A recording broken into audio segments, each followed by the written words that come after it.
పార్థాయ ప్రతిబోధితాం భగవతా నారాయణేన స్వయం వ్యాసేన గ్రథితాం పురాణమునినా మధ్యే మహాభారతం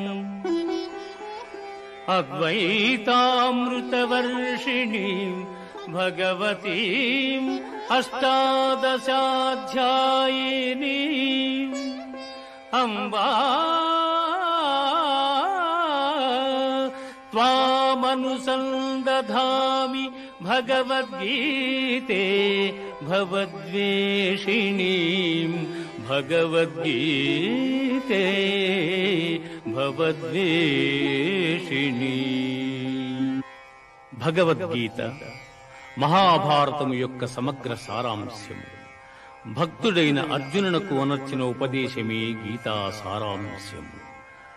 భారత యుద్ధము జరగరాదని సర్వవిధములా భగవానుడు ప్రయత్నించెను.